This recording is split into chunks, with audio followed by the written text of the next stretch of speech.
how to 5x LinkedIn ad conversions for your B2B SaaS. Now, you're presumably a marketer or a founder of a B2B SaaS brand. Most B2B SaaS brands can really get amazing results from LinkedIn ads.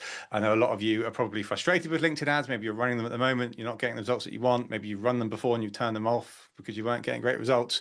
This webinar is all about how you can actually get better results from it. And we are going to get quite technical. There's a couple of the chapters where we're going to be talking about going beyond the typical LinkedIn filters, the typical things that you would do when you're kind of setting up an account. We're talking about how you can integrate more like modern tools, things like Clay, having external account lists, uploading them into the system, just to get your much more niche targeting, and also using other AI tools, how you get your messaging on point. We're going to talk about examples of ads, all sorts of stuff. But let's do some intros here. So about me. So I'm Ryan. I'm the founder of the business, the founder of Rocket SaaS. We're a marketing agency. We specialize in working with B2B SaaS brands. I've bootstrapped the business from nothing to we're up to 2.4 million in annual recurring revenue. That's a little graph to show the growth of the business. And I will say that LinkedIn ads has been the #1 channel that supported my business's growth and also the growth of most of our clients. I would say LinkedIn ads has got to be the #1 channel for sure.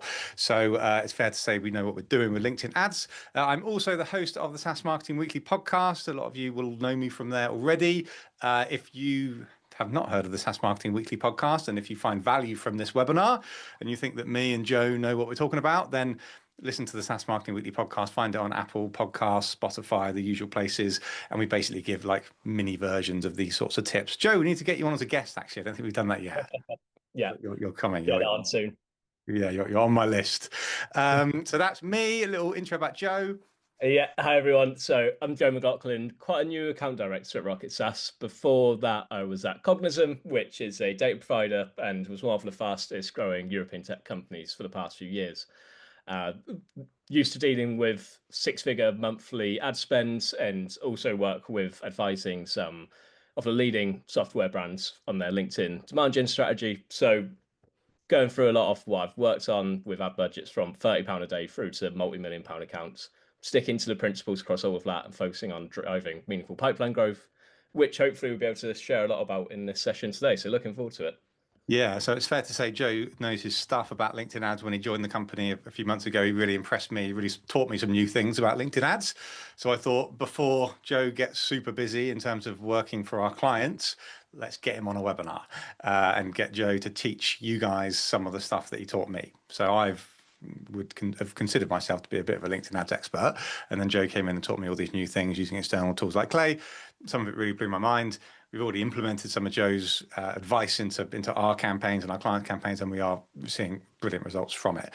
So I thought, yeah, let's take all of that, share it with our audience, and hopefully you can get great results by implementing some of this stuff yourself as well. So yeah, let's get into the sort of chapters that we're going to cover today. So the first one is about finding your true ICP by enriching your customer data. So that's all about, you probably know who your ICP is, but analyzing your CRM data can really unlock some things that may surprise you and will massively help you with the LinkedIn targeting. Because as we know, LinkedIn targeting is kind of broad and just not particularly accurate sometimes, but this exercise really helps with that. The second one is about how to use AI to analyze sales calls to create ads that speak to your prospects. That's a brilliant exercise. I'm going to show you examples of exactly what we did at our business that had massive results, show you examples of ads as well. Then chapter 3, we're talking about building a demand generation structure on LinkedIn, talking about different kind of funnels and ways to serve ads. And chapter 4 is going to be more specific visual examples of ads and ad types that work particularly well at the moment. And then if we've got time, we will be doing a Q&A. So before we get into chapter 1, I just want to talk about the 2 common LinkedIn ad issues that we're going to be focusing on during this webinar. So hopefully well, shouldn't say hopefully because they're problems, but let's face it, most people are suffering from one of these 2 things. Firstly, that's the audience size and the campaign structure don't align with your budget. Most people on this webinar are either working with a SaaS startup or sort of relatively early stage scale up, meaning you don't have a ginormous budget. However, You're probably being too broad with your targeting. You're probably doing too many campaigns. You're stretching the budget too thin. And that is usually the root cause of a lot of the problems that people have with LinkedIn ads and why they don't get results. Whether you know it or not, that's the thing that we see the most. And also, pretty simple, just wasting money on the wrong people. One of the biggest issues that we're covering today in the first chapter is about how LinkedIn, the standard filters where you say, oh, I want to target people in this industry, is just too broad.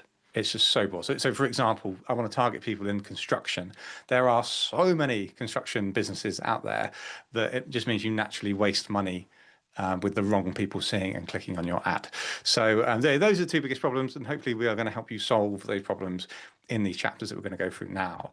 So chapter 1 is about how to find your true ICP by enriching your customer data. So we're going to kind of use this webinar a little bit as if it was a podcast where, Joe's kind of the technical expert, I'm the idiot, I mean the host, and I'm going to be interviewing Joe. If there's anything that I remember Joe taught me, I didn't quite understand it, I'm going to ask him questions, dig deeper, and hopefully that'll kind of answer your questions that you've got.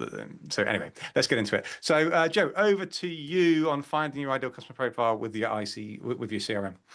Yeah, cheers, Ryan. Being a bit harsh on yourself there as well. But before we jump into the platform, most of the benefits we see are going to be in the groundwork we do. And as Ryan mentioned, loads of companies are wasting money targeting people who aren't really going to buy. A lot of this comes from they have a rough idea of who their customers should be. This could be anecdotal. Maybe they've just closed a big deal in a certain industry, but that industry actually isn't that good a fit for them. It just was that one company. Maybe it's more thinking around who we should be serving, and we want to be getting these type of customers, which is great to have. But what we always like to do is start with your CRM to understand who is actually your current customers, what do they look like, who's bringing in your money, and how can we target more of them people. And this is a sort of exercise that we do with every client when they come on board. And we're going to run through the next few slides, just how you can actually do this yourself with tools like Clay, enriching the data that you already have. And this can be quite a straightforward exercise, and it gives you a lot of insights. So if you go on to the next slide, Ryan, this is what we're generally trying to do. Yeah, I was just going to add to that. Is that, yeah, a lot of SaaS companies that we meet, they tell us that their CRM is in a mess. So they say, we've got HubSpot typically, we've got thousands of contacts in there, old leads, customers, webinar signups from last year, but it's just a bit of a mess, and people are often kind of don't know where to start in terms of like going in there. Therefore, they just let the list build up and the contacts build up. But really, that there's absolute gold in there. And this exercise that Joe's going to go through is going to teach you how to kind of extract that gold. So yeah, back to you, Joe. Perfect. And so this is the exercise we run through with every client, and we did it with Rocket SaaS as well when I joined. But all we're trying to do is get as much information from what we already have from our customers as possible and start to understand what that is looking like. So when we completed this with Rocket SaaS internally, we were looking at things like, what are the industries they're categorized as? What is the company size? Some more advanced filters, like do they use LinkedIn ads? And we're able to get this from really basic data that we had in the CRM. And we can go from where you just have a list of company names and contact persons to actually be able to pull all of this insights. And Ryan, if you want to touch more on that as well. Yeah, so for example, in your CRM, so people get into your CRM by filling out a form, obviously. So let's say if somebody's booking a demo, it depends on how many fields you're getting people to fill out in the book a demo field, but most companies understand that the fewer fields, the higher conversions. So a lot of book a demo fields, you're simply asking for their first name, last name, email address. Or if it's a contact us submission, it's first name, last name, email address, and some random message. Or it could be people signing up to a webinar. Again, first name, last name, email address. You're not getting a lot. So therefore, most of your contacts in your CRM, most of the data that you have for each of your contacts is that's all it is. You've got first name, last name, email. It really doesn't tell you much. So it doesn't give you any clues as to how you should be targeting sort of lookalike people on LinkedIn, for example. But now with AI and tools like Clay, you can export all of your contacts, all of your customers, all of your leads that you've got, even the ones that you won or didn't win. And then you can do what's called enriching. So Joe's going to show an example on the next slide of a template in Clay, where you can basically take all of your CRM contacts, stick them into Clay, and then Clay will what's called enriching, which is, imagine if you had like that spreadsheet on the left, and you just had 3 columns for each of your contacts: first name, last name, email address. Imagine adding another like 50 columns with extra data for each of the contacts in there. So for example, what industry do they list themselves as on LinkedIn? What is the company size listed on LinkedIn? And then also some kind of additional things like, do they use LinkedIn ads, this example here? So what that does, it just allows you to then turn that spreadsheet into data to say, okay, this is exactly who I should be targeting. These are the filters that I should be using in LinkedIn. So when we did this exercise here at Rocket SaaS, for example, the reason why it was so kind of eye-opening is because previously we used to be targeting the industry on LinkedIn ads to say computer software, because we target SaaS businesses. So you presume that SaaS businesses would label themselves as computer software.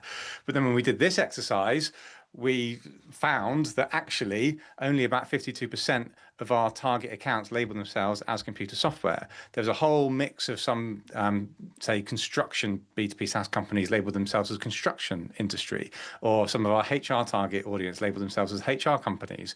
So that enabled us to create different campaigns where we changed the filters on LinkedIn to actually start targeting the people that we really cared about. So that was a brilliant exercise, but that's only kind of like part 1.1 of what we're going into here. There's other slides where we'll get even more detail to get even more granular on who we're targeting. So yeah, let me go on to the next slide. So yeah, this is the template that we talked about. So some of you will be familiar with Clay. Some of you won't be familiar with Clay. You can do a free trial of Clay after this webinar. We're not affiliated with Clay. We're not going to give you a referral code or anything where we make money. I'm simply telling you because it's a great tool and we've had a great success with it. But yeah, essentially, if you do the free trial, that should give you enough kind of credits to download your CRM data, stick it into Clay, and get Clay to enrich it, and you'll just get so many of these sales that you should find really, really interesting. So after this webinar, when we send you the email, I'll include a link to this, which is a totally free download. Have I covered that well, Joe? Anything I've missed there? Yeah, exactly, Ryan. And so all this template is doing is, no one has a perfect CRM, like Ryan said, especially in the early stages. And this is just going to give you so much more insight into who these people actually are that are your customers. So use this template. You really don't need much information. It could just be the company name and the point of contact. And then it's going to give you so much data, like Ryan said. It's going to give you company sizes. It's going to give you so much more insights. So then you can start pulling these tables, just export it into a spreadsheet, run some pivot tables, and you'll really quickly understand who you actually are serving and who your best clients are at the moment. Yeah, brilliant. All right. So moving on over to you, Joe. Yeah, so that was the first stage. And like I said, all we're trying to do there is just understand who your customers are at the moment. You just want to know who you can sell to. And the next stage is, how do we reach more of them people? And we call this phrase building your own world. Could also call building your TAM. But we just want to understand, we've got this breakdown. We understand sort of what company size they are, what rough industries, any other things. And we just want to go, okay, let's expand that. Let's see how big the potential opportunity is. And we can use tools like Clay, Cognism, Apollo. You may already have one of these. All of them have quite similar search filters. You can build this list. But what we're trying to get started with, and we'll go into more detail later, but we just want to understand the broad opportunity. This is probably going to be a list of quite a few thousand companies who look like people you're already selling to today. And that's a really good starting point for us to get more narrow. In terms of recommendations for this, we do just recommend Clay because they do have some more advanced AI filters that are really helpful when you're just trying to get better companies but still have more industries. Like Ryan said, we can then say search for construction companies who are actually B2B SaaS companies who define themselves as that. If you already have a subscription to everyone, absolutely fine to do this exercise, but all you're trying to do is take them filters that you understand and build out a known world, and that's your starting account list that we're going to run with. Yeah, I think it's also particularly important for those companies that are at the more kind of early stage startup level, and they perhaps listening to this webinar going, well, I don't really have much of a CRM. I don't hardly have any contacts or leads in there. So therefore, if you were on a low budget, you would use a tool like Apollo, which I think is like $99 a month. And then you can just find a list of 1,000 or thousands of companies, and then you can enrich it in the same way that I described with Clay. And then you can start to do some even more clever things, which I think we're going to get to on the next couple of slides. Yeah, exactly. So once we've got that big list and we start to get an understanding of everyone we could realistically sell to, it's time to start narrowing down. LinkedIn works best when you have a large audience, because we generally know that in any market, there's roughly 5% off your audience is actually in market looking to purchase something at any given time. So if you start too small, too quickly, then you're going to limit your volume too much. So we always recommend going large and then thinking about how you can start allocating resources more effectively to then start targeting people who are closer to your ICP. What Clay does, and again, probably sounds like we're doing a Clay promo at the moment, but we're just seeing good success with it because it's really accessible and it lets you do some really cool searches, which before you just couldn't really get. So you can start looking at beyond the more traditional filters. You can start looking at things like what is their headcount within a certain role within the company. So marketing or sales, what tech stack are they using?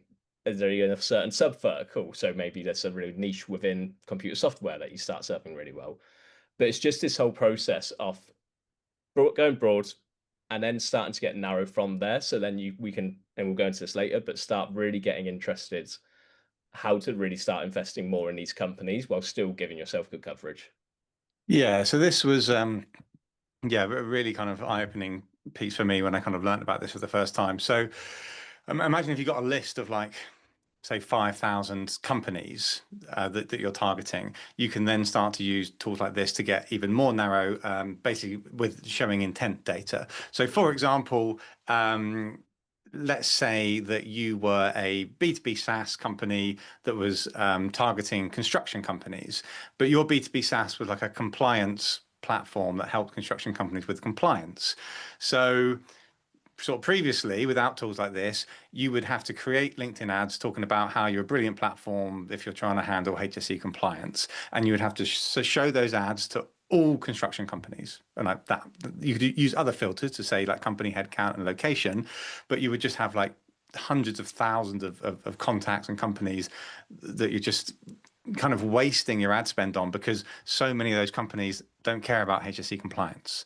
So you can use tools like this to narrow your list down to say these companies care about HSE compliance.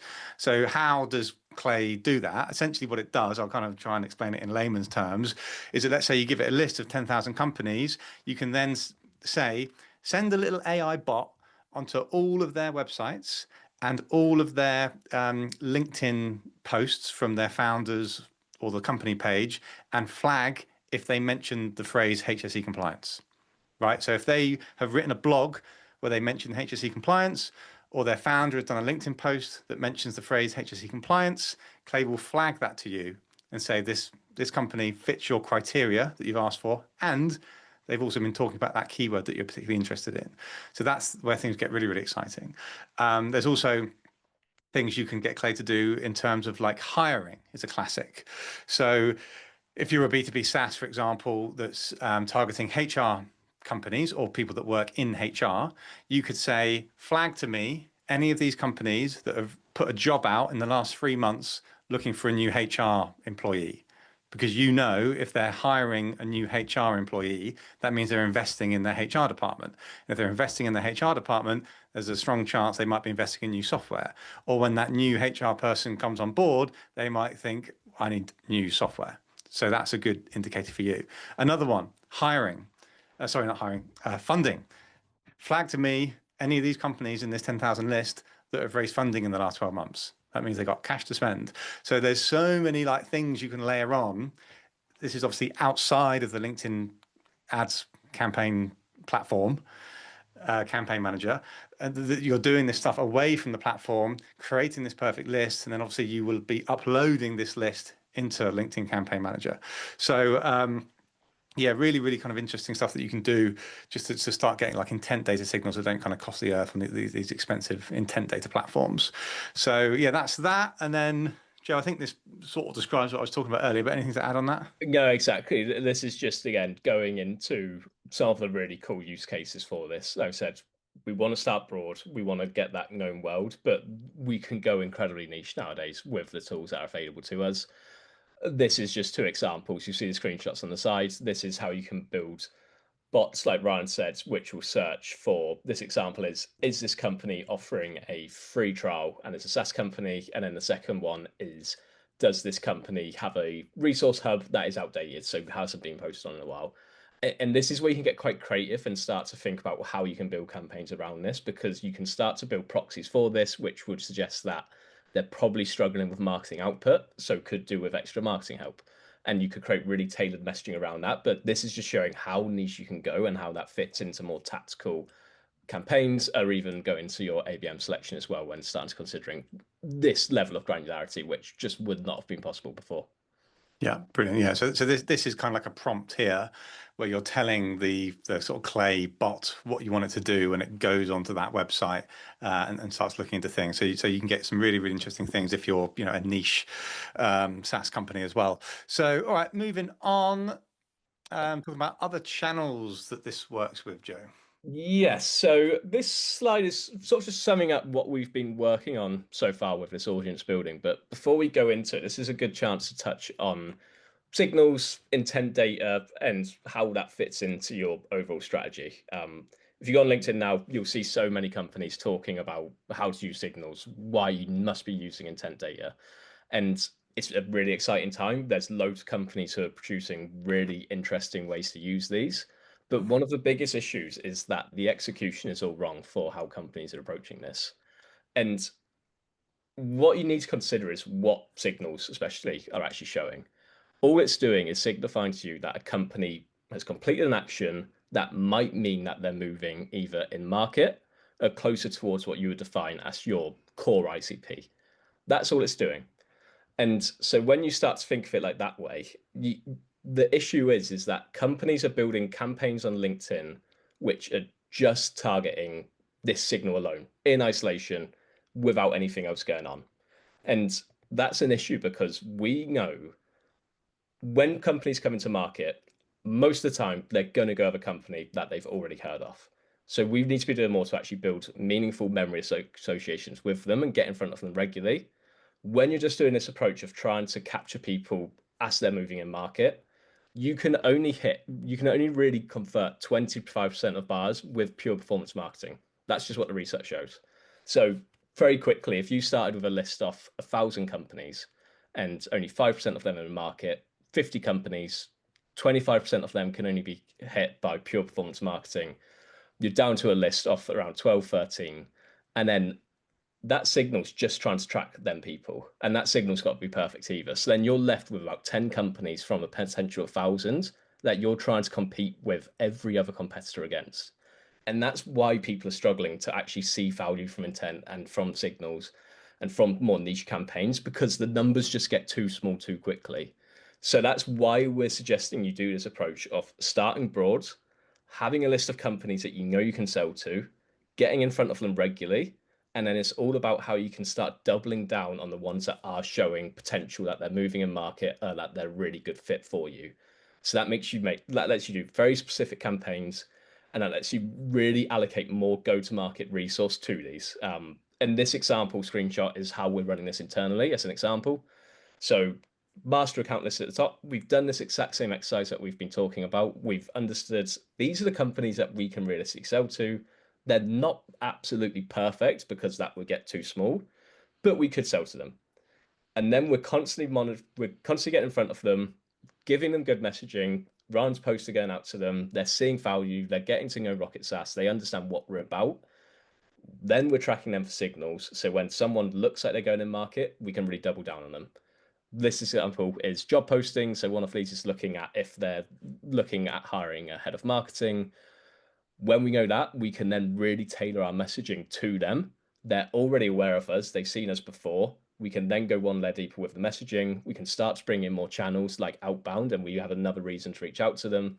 And it's just going to mean that you're going to have more meaningful conversations, and it gives you more direction in terms of what you should be allocating resource to and what content you can create for them.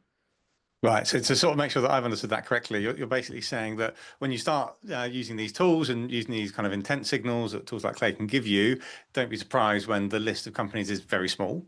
Therefore, you shouldn't just be, serving some ads to like 15 people, but you should still be going for like the bigger list that you got before you started adding on loads and loads of kind of intent data signals and all these other things. But you're saying that when you do start getting that more narrow list, that's when you can start doing things like ABM campaigns and creating content that's specific to them. Exactly. LinkedIn isn't very good at pure conversion channel. It's more of an awareness channel because people are spending time there. They're wanting to consume content. And that's why this strategy is working well, because it's playing into what LinkedIn's actually good at. We're Yeah. getting So relevant people regularly. yeah, so again, to use us as the example, I mean, this is literally from the ads that we're kind of running, or the platform that we're running. So yeah, we got you can if you can see that, there's about 15,000 people at the top. So we are serving our kind of usual ads to all of those people, but then by using these Clay filters. We've got 83 people here. These are 83 companies who have recently posted a job saying they're looking to employ a new marketing person. And so we've got like a separate campaign where we're targeting these companies, and we created specific content to say why Rocket SaaS is a better alternative to looking to hire an additional marketing person into your team. Because for the same price as hiring an additional marketing person, you get Rocket SaaS, you get all of these extra skills and extra benefits that you get from working with us, as opposed to a bit of a risky kind of in-house hire that you don't know how it's going to go. So we start creating like LinkedIn thought leader ad content from my brand, company ads. We've got a landing page that kind of goes into that messaging, and we just kind of laser target these people with that particular campaign while also targeting everybody else. So yeah, I think it's just a bit of a warning that this stuff is great, but the list can get very small. And so you shouldn't just create campaigns if the list starts getting far too small. So I think we've covered that there. So next chapter is using AI to analyze sales calls and create ads that speak to your prospects. So let's say after you've kind of gone through that chapter one that we've just been through, you should have a really good ICP list, really good targeting, a good broad list, and a good really kind of micro niche targeted list. But now you need to start serving them with ads. So how can you use AI, use tools to create ads and create messaging in particular that really kind of speaks to them, is going to get a lot of clicks, a lot of engagement. So anyone that's consumed the SaaS Marketing Weekly podcast content that I put out, or any kind of Rocket SaaS webinars that we've done in the past, I'm always banging on about messaging. Like, messaging positioning is the number one thing that you need to nail before you do any kind of marketing campaigns, and also like sales activity. And it's something that B2B SaaS companies struggle with all the time, trying to talk about too many features, too many benefits, too many buzzwords, etc. But thankfully now with AI, you can use that to really understand what your audience care about. So what you can do is your sales calls, you're presumably doing this already. If you're not, you really, really, really must start doing it from today, is record all of your sales calls using an AI tool like Fathom. I think Fathom is probably the industry leader by now. It's the tool that we've been using for a while. And what you can do is, let's say after you've been recording all of your sales calls, let's say you've got 100 sales calls recorded in Fathom, you can download all of the transcripts from all of those sales calls, remove any sensitive data, and then you can upload all of those transcripts into an LLM like ChatGPT. And that is obviously going to be the words that your prospects, your customers, what are they saying to your sales team? What objections are they bringing up? What features do they care about the most? What benefits are they talking about? What are their goals? What's keeping them up at night? What are they asking? What are they just talking about? What words are they using? What language are they describing things? And rather than kind of in the old days, well, a few years ago, you would have had to have listened to all of those 100 sales calls with a pen and paper, kind of writing things down and forgetting stuff. ChatGPT can now do that in seconds. So you can use prompts to ChatGPT to say, here's transcripts from 100 of my sales calls that I've done. What recurring objections do prospects raise about our product? Can you group the objections into categories like price, trust, timing, features, etc.? What problems or frustrations do prospects repeatedly mention? What features do prospects talk about the most? What benefits do they prioritize most often? Just asking them questions about this, and ChatGPT will give you just brilliantly aggregated answers and data. And then you can do a prompt. Can you reframe these objections into compelling ad hooks, for example? And then it'll just write these ad hooks. And yeah, there's loads of other prompts that I could go into in terms of how to write a great prompt to create great hooks, for example. But that'll just give you so much great insight. And then you can turn that all of those clues into ad copy, but not just ads, content, blogs, videos, webinars, everything. So it's really, really critical that you start analyzing your sales calls with AI. So the flow is capture the calls, upload the transcripts, ask structured questions to ChatGPT or whatever, and then turn those answers into content and messaging. That's a pretty simple flow that you should be getting into doing. It depends on how many sales calls you have, once a month, once a quarter. But no, you get some brilliant insights from that. So to give you a real life example of how we've done it for ourselves at Rocket SaaS, these are some of the ads that we created by analyzing some of our sales calls. So when we analyze a lot of our sales calls, particularly when we're doing sales calls with marketing managers, they were using the word overwhelmed. We speak to a lot of marketing managers who are like the solo marketing manager in a B2B SaaS business, and they're completely overwhelmed. Their CEO expects them to do SEO, website updates, LinkedIn ads, Google ads, landing pages, webinar series, podcasts, and they're just overwhelmed with too much to do. We just heard that word getting mentioned a lot.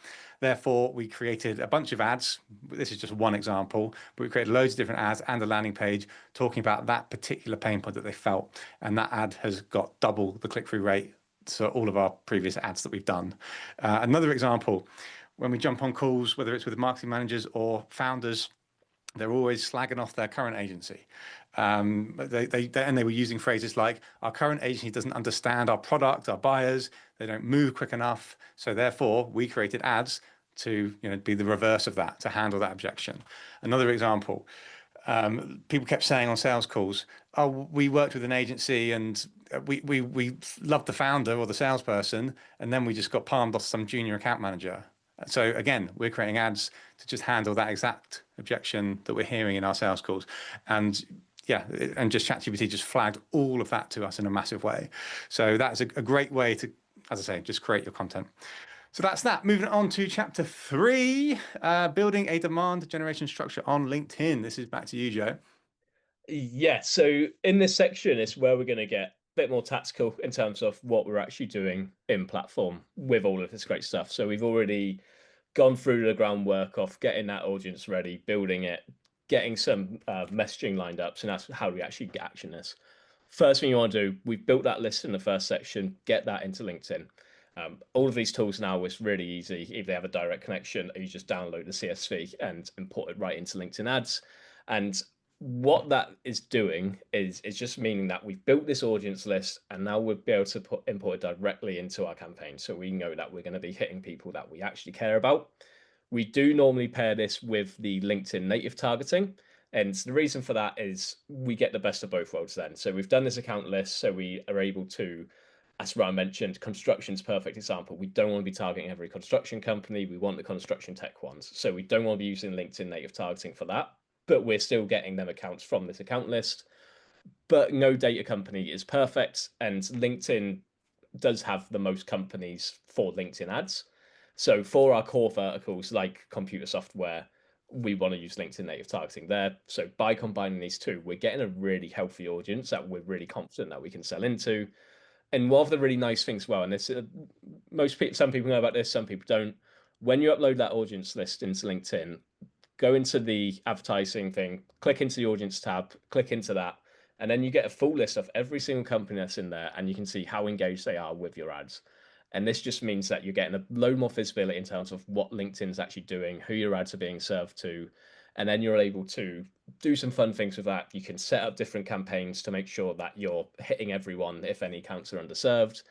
And you can also send this data to other people, other campaigns, other channels, send this to your outbound team, say these people are engaging our ads, and they're the ones who are going to be most likely to have a warmer cold call because they've actually seen you before, they know what you do, there's going to be better conversation. So you're getting all of this goods, better targeting, your ads are going to be reaching the right people, but there's more benefits when you look at it across the go-to-market motion as well.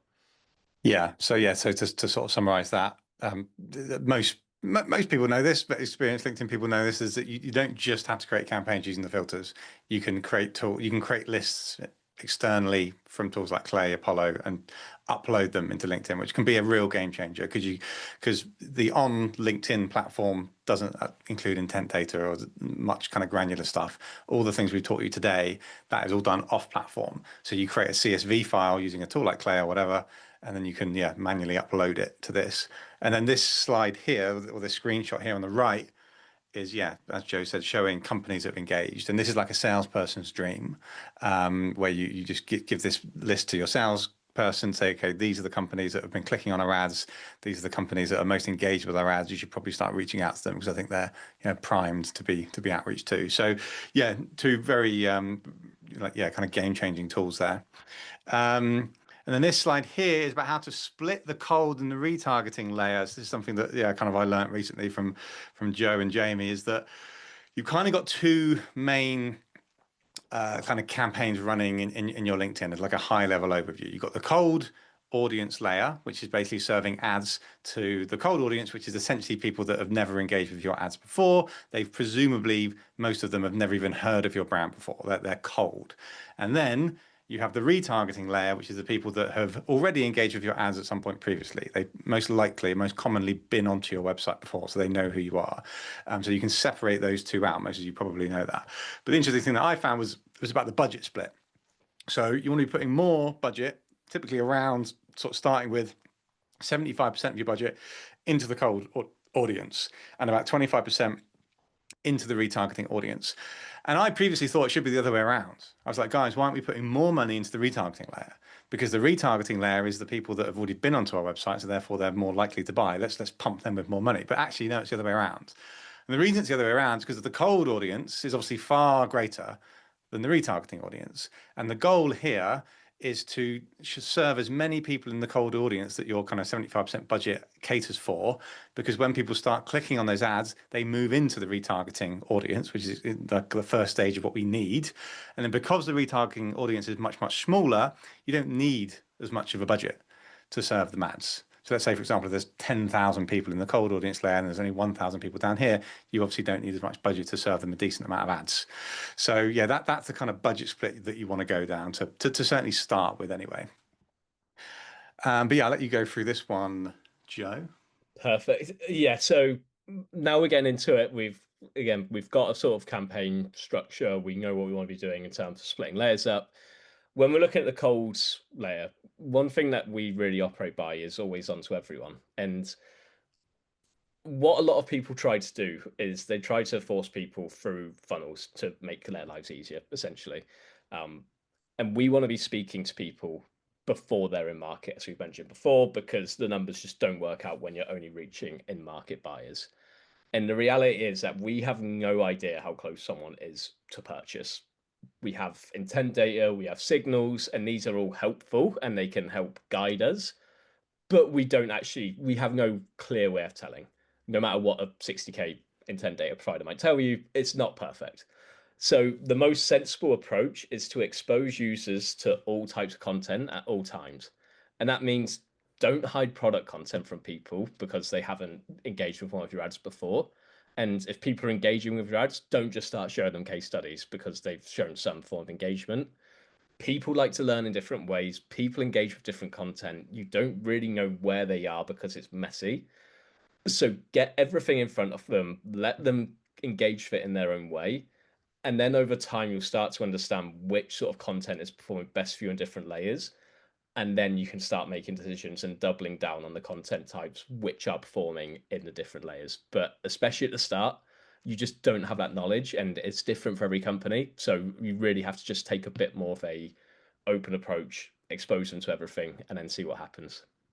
Yeah, I previously thought that you should be serving LinkedIn ads in a more linear fashion in terms of top, middle, and bottom of the funnel content. I used to previously think that you should only serve the cold audience, top of funnel ads that are about like educational content, showing them blogs, how you help them solve problems, videos, webinars, that sort of thing.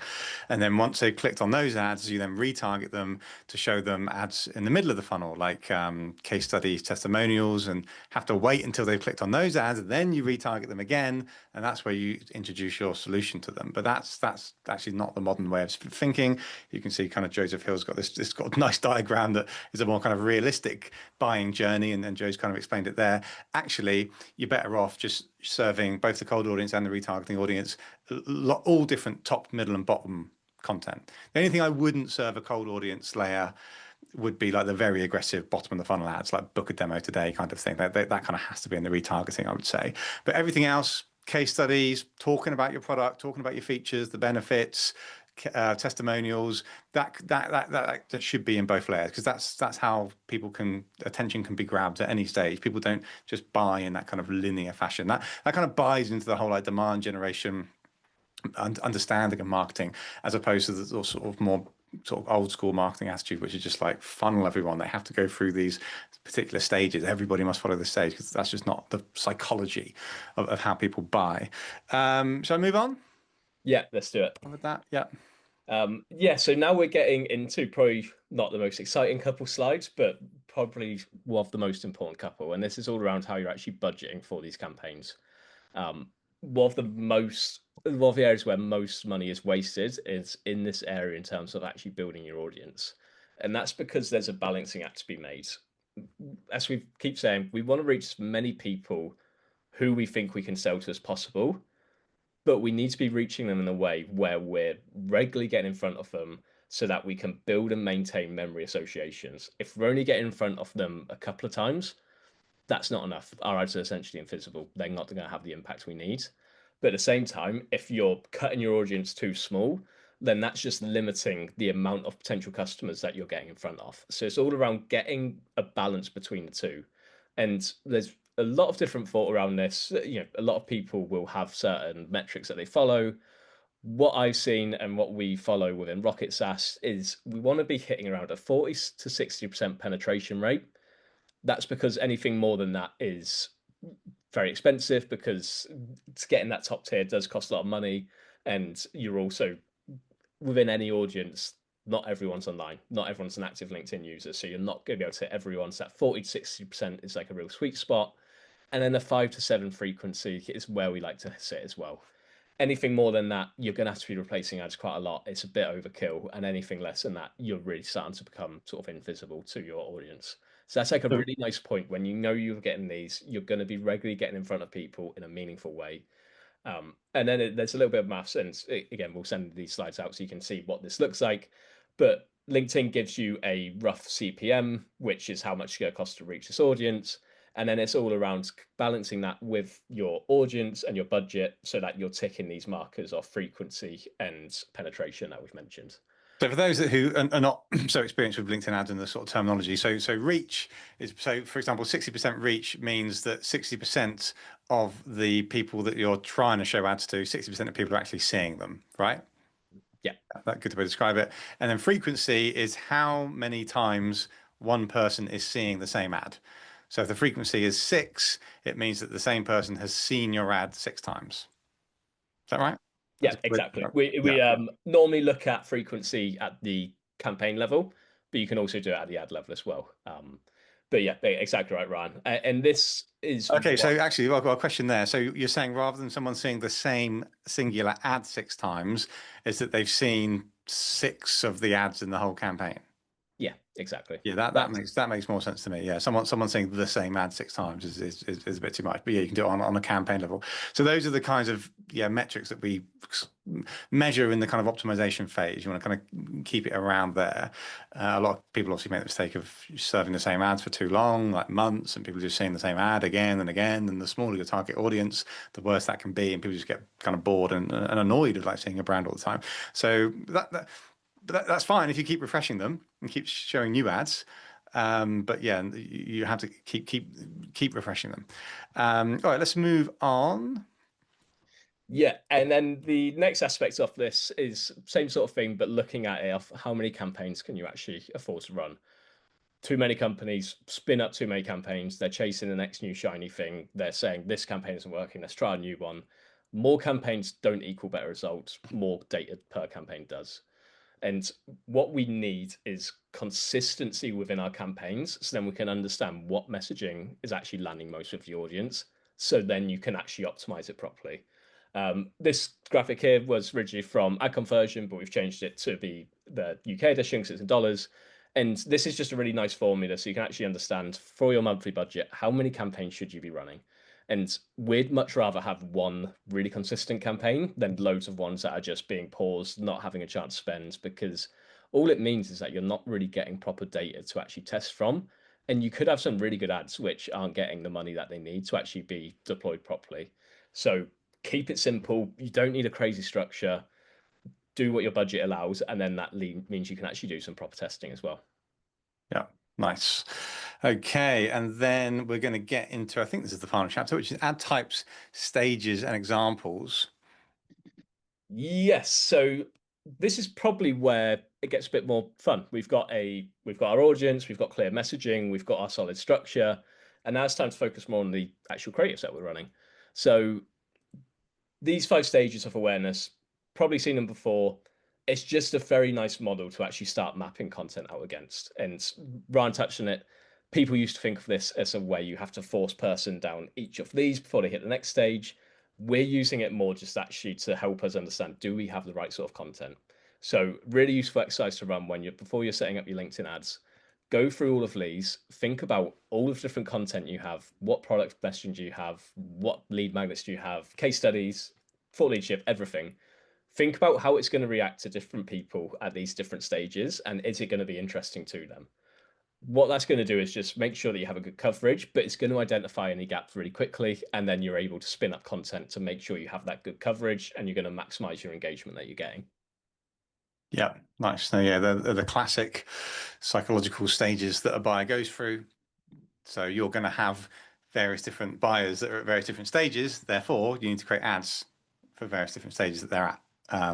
So that is a tried and tested marketing philosophy right there. So and it's a great way of structuring it. So you know kind of what different types of ads you want to be creating. I'll let you go through this, Joe. Yeah, and this is just the next stage of it, really. So what we're doing and what we're building with all of this structure is consistency. And that means you're going to actually start getting real results in terms of what people are actually liking. And then that means it's all around optimization. And this is where you're going to see the real compounding effects.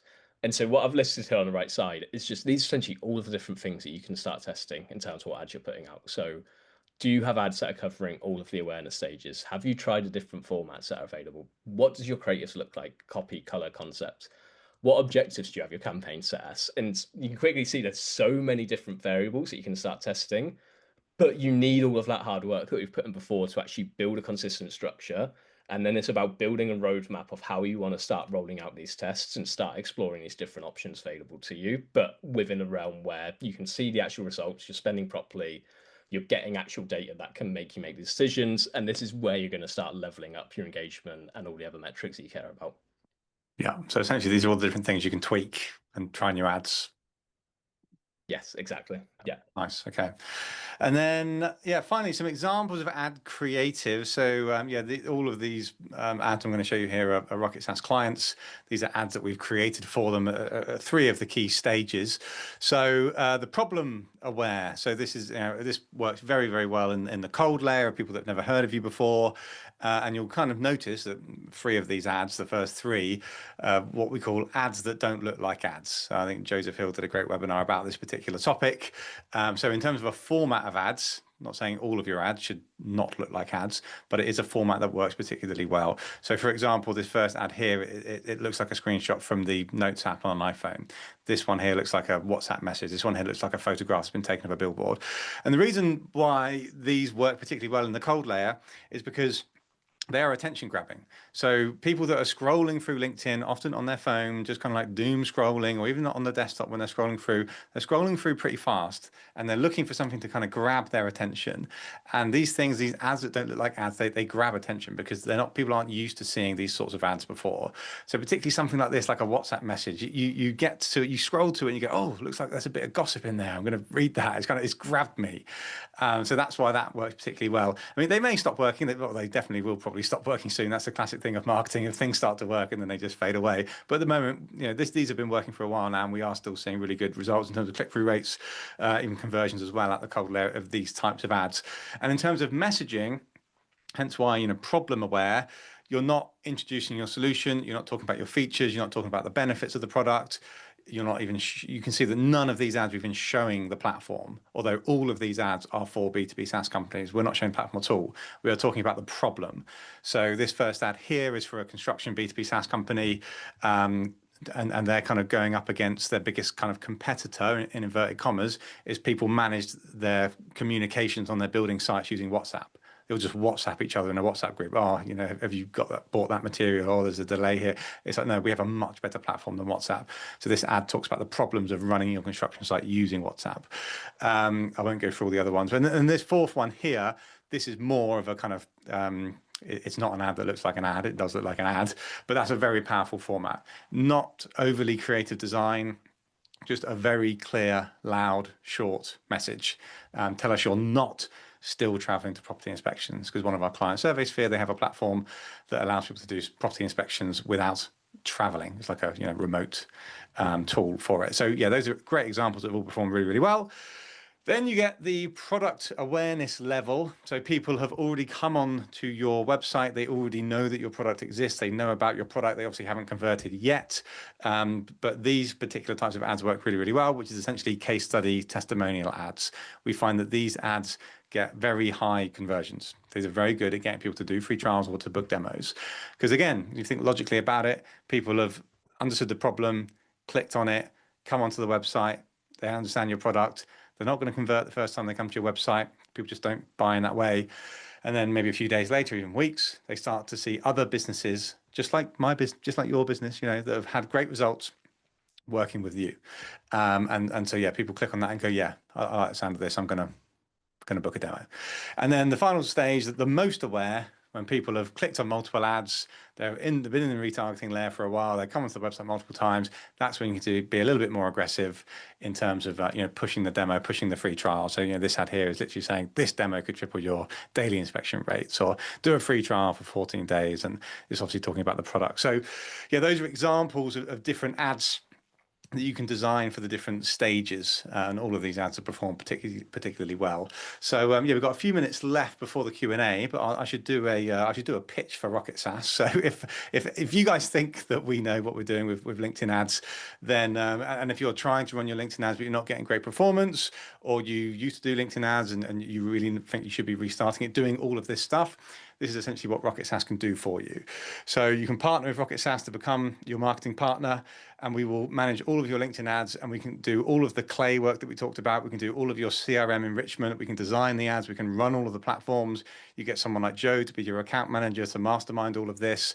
But we also do much more than that. So one caveat I should say about the whole webinar is that you can have the best ICP targeting ads in the world. If you haven't got the right content to back it up, the right website to be optimized in the right way for lead generation, the right overall strategy, the whole thing's going to fall flat. So that's what we do at Rocket SaaS, is we support you in developing a B2B SaaS marketing strategy. We create a content calendar and build out all of that content campaigns. We run your LinkedIn ads, Google ads, build things like webinars, just like you're on right now. And also we optimize your website to get better conversions. So whether you've got an in-house marketing person or team, we can bolt on to just give you more resources and more firepower and fill those skill gaps. Or if you don't have any marketing people at all, but you're looking to invest into marketing, Rocket SaaS can become your complete marketing department. So yeah, if you're interested in that, go to rocket-saas.io, book a free SaaS marketing strategy call. You can have it directly with me, might even drag in Joe, and we can talk about how we can work together. Totally no obligation, free SaaS marketing strategy call. We can go through a lot of this stuff as well. So that is that. Whew, I'll take a breath. I think we have got about 5 minutes. We have timed that pretty well. So thank you so much, everybody, for attending this webinar. Let's see if we've got any questions here. I'm going to ask them, and Joe, you can answer them.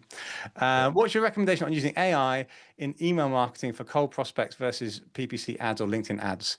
Would you use email in your automated cadence?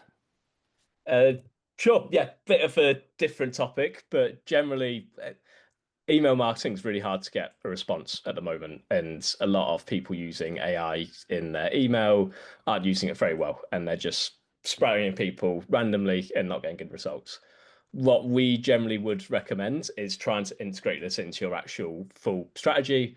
So the same way we've built this audience that we're regularly getting in front of, then start looking at how you can hit them on other channels. And cold email can work well, especially if they actually recognize your name. So say we're pushing Ryan's posts. If we then start to do cold email from Ryan, probably gonna get a better response rate, but that's how we would generally work it. But again, yeah, no, it's an interesting question. It's I'm not the biggest fan of cold email, but since there are tools like Clay out there, and Clay is a massive massively brilliant tool for cold email. So for example, what it can do, your question about AI, is you can have a cold email that was like, hey, first name, I just read your blog where you talked about blah, blah, blah. I thought it was really interesting. I'd like to introduce my business to you. So like previously, before tools like this, you could never do that intro in a cold email. Like you'd have to write it manually. But AI can cleverly look at like your case studies, your blogs, and start to say things that are very specific about them and their business to make them think, oh, he actually did go on my website and he has actually read my blog. You've got my attention. So obviously, a bit sneaky, not the way I like to go about things typically, but yeah, you can do it. Next question here, just wondering how much you should allocate to testing. Also, should you structure it as winning campaigns and then testing campaigns? So yeah, so I know that like, I mean, particularly kind of startups that don't have much data to go off. You don't know who is the winning ICP and campaigns. We often say that, let's say if you're not sure who you should be going after. You've got a small budget, you can target these job titles in this industry. You can also target this industry with these job titles. You might have like 5 different industries, but you just don't know which is the best one. The answer generally is you don't know until you find out. So yeah, Joe, any sort of idea on how much budget you should put into testing? Yeah, you're right. It's very tricky, especially at the early stage.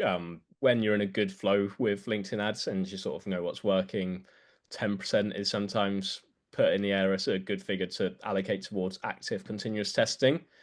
But it's all around how quickly you want to learn. So if you put more money into testing, you're going to get the results quicker. Whereas when you're doing the more continuous work, you're just looking at marginal gains, and that's where 10% number comes from. So that's probably the best one to start with. But like Ryan said at the start, everything's almost a test, to be honest. So Yeah, it's hard to put an exact number on it without sort of more specific examples. We find a good test that we often run is click-through rate as opposed to conversions. So let's say, for example, if you put £500 into a campaign and you ran like say 10 different ads that had different messaging, talking about a different feature or a different pain point, you can then look at which ad got the most clicks. And it's like, okay, well that ad, that thing we were talking about, that objection, that problem, or that feature, people care more about that than all the other ones. So then you just sort of create another campaign where you lean more fully into that particular messaging or problem, and you use that as your kind of live campaign. So we've done that a few times. Another question here: how much content do you think is needed for all stages? Well, if it depends on your resources. To give you an example of what we do here at Rocket SaaS, so obviously we've not really covered this today, but you can use AI to support you so much in the content creation. So what we do at Rocket SaaS is we do a weekly podcast, the SaaS Marketing Weekly Podcast, where it's me often on my own. So it's pretty easy to create a podcast episode, just like a 15-minute video of me talking in my spare bedroom here about a SaaS marketing tip, or sometimes I get a guest onto the show as well. And then what we do, so that's weekly, meaning we've got a weekly podcast going out. And then we use that transcript of the podcast, turn it into a blog. So we've also got a weekly blog going out. We also take snippets of the podcast and use them as like 60-second video clips. So we got a bunch of those going out. LinkedIn organic posts, our best performing podcast we turn into a webinar. Email newsletter, weekly email newsletter. So from one weekly thought leadership piece, which is me doing a podcast, I've then got my team, got really good processes in spitting that into lots of other forms of content. So I personally create one piece of content per week, and then I've got a process in the team to repurpose and kind of amplify that in other areas. So therefore, we're putting out about 7 pieces of content per week. And I'm able to do that pretty much on my own, along with a virtual assistant. So yeah, that's if you're a small resource business, that you can do it like that. So there's not really an answer, but it's yeah. And then also I should add, for every piece of content that we do, there's usually an ad that goes along with it to point people to it as well. It's not just organic stuff. Another question here: would you only do retargeting for lead gen ads, bottom of the funnel? So I think we covered that where we said no. yes, yeah, no. Obviously, you want your retargeting to be quite conversion focused, but you also want to be serving them other pieces as well, because all you know is that they've seen you. Don't go there ready to buy. So useful to actually have some other pieces to keep them engaged as well. Yeah. So for example, I think we mentioned them on one of the slides, case study ads testimonial ads are brilliant in the retargeting layer. You have to be doing those, in my opinion, that we get great results in terms of conversions, free trials, demos. So work really, really hard to get as many case studies and testimonials from your happy clients, turn them into ads, and start pushing them out to the retargeting audience. That works really, really well. They don't perform that well in the cold audience layer that much, but they do perform really, really well in retargeting. Also, stuff like this, a webinar. So a webinar is classed as a lead magnet. It's you guys have signed up to this webinar. You've not said you want to work with us, but you signed up to the webinar because you're interested in the topic that we're talking about, and the topic that we're talking about happens to be one of the services that we do. So again, this works really, really well in the retargeting layer. A lot of you have signed up to this webinar and you've probably never heard of us before, so it works well in the cold layer. But when you do lead magnets like this in the retargeting layer, a lot of people have already been onto our website. They know who we are. They've read some of our blogs, watched some of our videos. I like these Rocket SaaS guys. They know what they're talking about. Oh, they've retargeted me with a webinar. Great, I'd love to attend that. So again, just think about the kind of psychology of marketing. That's kind of how people buy. A few more here. Have you got more time? We're slightly over, fine with me. Yeah, perfect. What if we are already have a clear list of companies we want to target in our tier one? Is this still bad practice to only target them on LinkedIn? Yeah, it's obviously good to have these covered in LinkedIn, but again, you have to think about what LinkedIn is actually doing. We mentioned it's not really a converting channel, so great to get that coverage in front of them, but you could be limiting yourself, because if you think only 5% of the market, how many of them realistically can you expect to convert, and does that make sense in terms of what your targets are for the year? So one, you don't want to limit yourself too easily. But two, if you have this tier one accounts, you shouldn't just be hitting them on LinkedIn. You should be looking at how you can obviously get some air cover, get in front of them on LinkedIn, but what other channels can you bring in to make that surround sound effect for them? Yeah, I'd agree with that. LinkedIn is generally the best platform.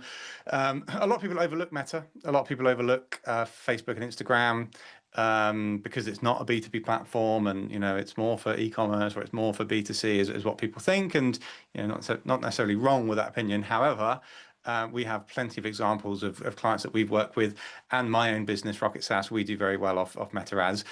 Perhaps not always so much, not from a cold audience, I would say. For most of our clients, the cold audience thing is not great on Meta because the targeting is poor. However, retargeting is a very low cost way of getting in front of people. So someone's already been on your website, they go onto their Instagram or their Facebook and they see another ad for you. They already know who you are. It's that like brand awareness, familiarity of your brand. People start to say, oh, I see you guys everywhere. I just had to I'm ready to get in touch with you. So yeah, I wouldn't overlook the meta ad side of things for sure. Another question here: what's the best CRM? I would say HubSpot for sure for all this stuff. We used to be an active campaign. We moved over to HubSpot. We find it's much better for all this stuff. And there's a final question here about meta ads, which I've already covered. So that is it. That is all the questions. Thank you so much, everybody. Thank you, Joe. You've been brilliant today. And yeah, as I said, if you want more of these tips, if you like listening to podcasts, go to the SaaS, search for SaaS Marketing Weekly on your podcast platforms. Or if you want to consume more of our content, like go onto the Rocket SaaS website, go onto the resources hub. You've got all of our old webinars that we've done about demand generation, how to market a niche SaaS business. There's a ton of blogs and videos. There's just loads and loads and loads of resources to teach you how to do better SaaS marketing and how to scale your business. And if you think, well, I'd rather just pay an agency to just do all that stuff for me, that's what we're here for. So go onto our website, book a call with us, and hopefully we'll speak to some of you. But thank you so much. Have a lovely rest of the day. See you soon. Thanks, everyone.